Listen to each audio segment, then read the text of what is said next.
Oke, halo semuanya. Perkenalkan, saya Azahra Cinta Purnamesti dengan NIM G002303 dari angkatan 2023 dari kelompok A06.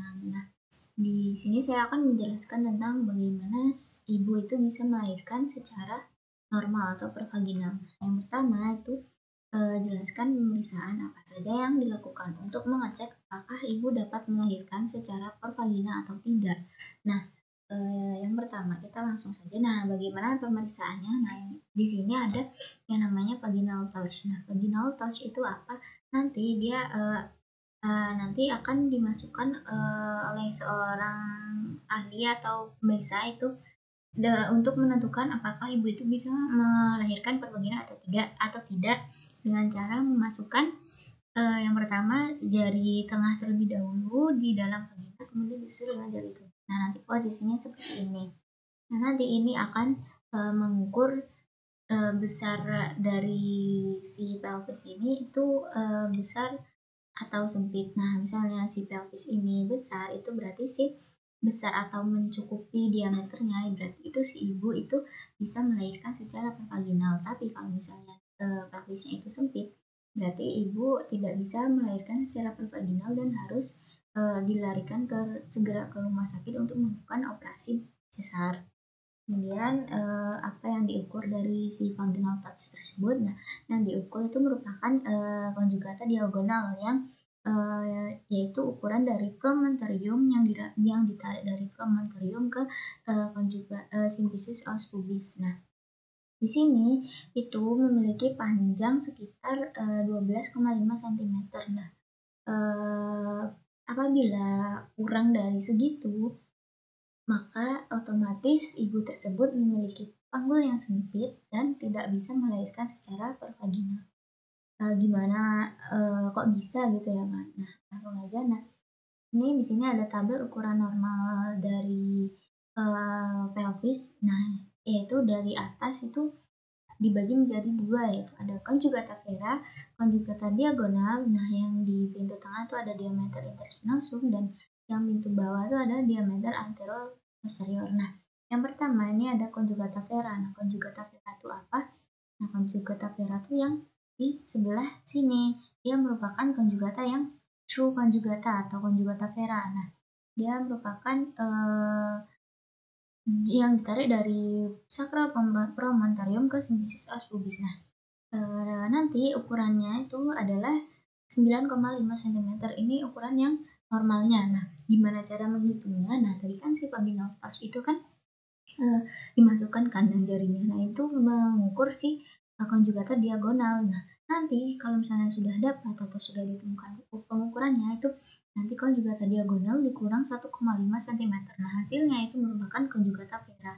Nah, konjugata diagonal sendiri itu rentang normalnya itu sekitar 11,5 sampai 13 cm. Kemudian untuk kalau pintu tengah panggul itu adalah 9,5 sampai 10,5 cm. Kemudian pintu bawah panggul atau anteroposterior itu adalah 10,5 sampai 12 cm. Nah, kalau misalnya pintu tengah tidak ada di sini. Kalau misalnya pintu bawah ada itu di sini itu sekitar ya 9,5 sampai 11,5 atau 10,5 sampai 12 cm. Nah, ini merupakan example atau contoh. Nah, misalnya konjugata diagonalnya itu sepanjang 12,5 cm, berarti untuk menemukan konjugata vera itu harus dikurangi 1,5, yaitu dengan pengukuran 11 cm. Berarti ibu tersebut bisa melahirkan secara pervaginal. Karena apa? Karena batas normal konjugata vera kan 9,5 cm. Nah, di sini 11 cm. Berarti otomatis ibu yang melahirkan bisa melahirkan secara pervaginal. Nah, kalau misalnya yang konjugata diagonalnya itu 10, nah kemudian dikurangi 1,5 itu menjadi 8,5. Nah, tidak bisa secara pervaginal. Karena apa? Karena pengukuran konjugata vera tadi kan 9,5 cm yang normal. Nah, kalau misalnya dia ibunya itu dipaksa untuk melahirkan secara pervaginal, otomatis akan mengakibatkan si ibu atau bayinya itu akan meninggal. Gitu. Kemudian untuk selanjutnya jelaskan bidang-bidang Hodge yang bisa diidentifikasi pada pemeriksaan. Nah, bidang Hodge sendiri itu apa? Nah, tujuannya itu untuk menentukan seberapa jauh bagian terdepan janin turun ke dasar panggul. Nah, bagian terdepan janin kan otomatis gini kan posisinya. Nah, kepala lah gitu. Nah, kepala kan otomatis pelan-pelan kan akan turun ke pelvis itu kan. Nah, di sini ada beberapa bidang yang membagi gitu. Kayak seberapa jauh sih dia turunnya itu. Nah, langsung aja bidang Hodge. Nah, bidang Hodge itu dibagi menjadi 4. Nah, yang bidang Hodge pertama itu ditarik setinggi adytus pelvis dari sini ke sini. Nah, dia sejajar gitu kan. Kemudian bidang Hodge 2 itu ditarik melalui tepi bawah simfisis os pubis. Nah, dan sejajar dengan bidang Hodge 1. Dia sejajar dengan bidang Hodge 1. Kemudian bidang Hodge 3 itu ditarik dari spina ischiadica yang melengkung ini sampai ke sini. Nah, kemudian dia sejajar dari sama bidang Hodge 1 sama bidang Hodge 2. Kemudian kalau bidang Hodge 4 sendiri itu merupakan bidang yang ditarik dari tinggi os coccygeus sejajar sama bidang Hodge 1, 2, dan 3. Nanti bayinya itu kan pelan-pelan turun ke sini, dan sini. Kemudian yang terakhir di bidang Hodge 4. Oke, selanjutnya ada station. Nah, station itu apa? Kalau misalnya dikatakan bayi itu turun setinggi min 1, berarti dia di nolnya ini kan di spina ischiadica. Nah, berarti dia di atas 1 di atas spina ischiadica. Nah, 0 ini bidang Hodge 3. Nah, berarti kalau misalnya bayinya turun sampai batas negatif 1, itu berarti 1 di atas bidang Hodge 3. Kalau misalnya bayinya diturun di bawah di positif 1, nah berarti bayinya itu turun di bawah bayinya itu turun 1 di bawah bidang Hodge 3 gitu. Nah, sesuai sama angkanya aja, tapi ini patokannya itu adalah bidang Hodge 3 atau sejajar dengan spina ischiadica. Kemudian selanjutnya itu jelaskan ciri-ciri pelvis wanita yang dapat melahirkan secara pervaginal. Bagaimana pelvis wanita itu? Nah, ini di sini kita akan membahas perbedaan dari pelvis wanita dan juga pelvis pria. Apa yang membedakan? Nah, di sini dapat kita lihat diameternya itu pada wanita itu lebih lebar, lebih bulat daripada pada yang laki-laki. Nah, kalau misalnya wanita itu di simfisis os pubisnya itu dia lancip, dia agak tumpul gitu kan. Nah, kalau misalnya di pria itu lancip, dia menyudut gitu kan. Nah, seperti ini gambarannya. Kalau pada wanita seperti ini, tapi kalau pada laki-laki seperti ini. Kemudian kita bisa lihat ada penonjolan spina yang mengarah ke medial. Nah, di sini ada penonjolan spina. Nah, kalau di sini pada wanita spina ischiadicanya tuh dia kayak nggak terlalu menonjol gitu kan, karena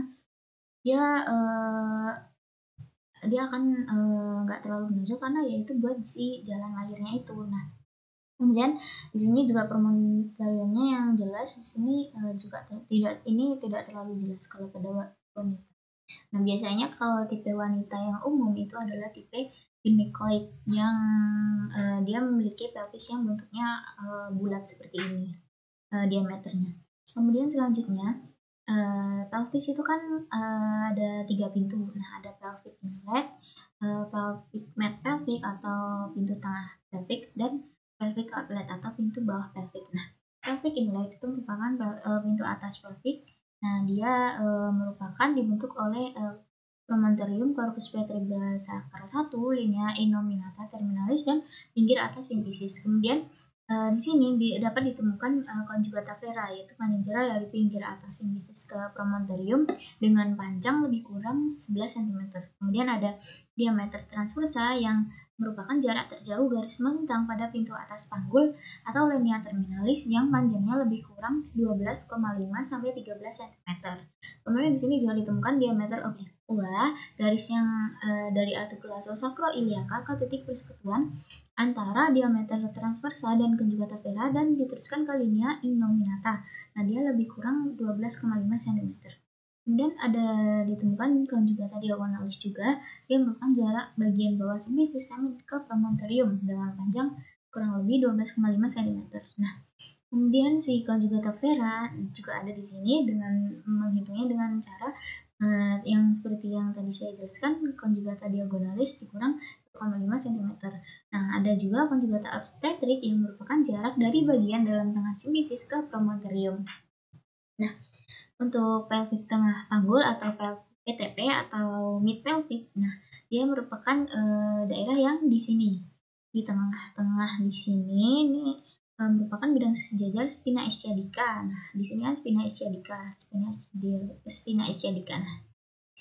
di sini bidang dimensi pelvic terkecil dan tersempit yang merupakan bagian yang paling terpenting. Kalau misalnya ininya pada si ibu ininya sempit, maka otomatis si bayi itu tidak bisa melewati jalan ini kan. Kemudian kalau misalnya ini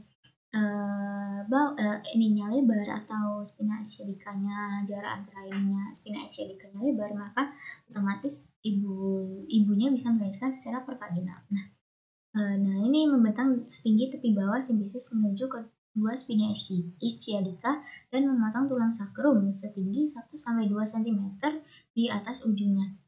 Kemudian ada ditemukan diameter interspinosus ini yang merupakan panjangnya adalah 10 cm atau lebih dan merupakan diameter terkecil dari pelvis karena dia kan merupakan pintu tengah ya, jadi dia di tengah-tengah gitu.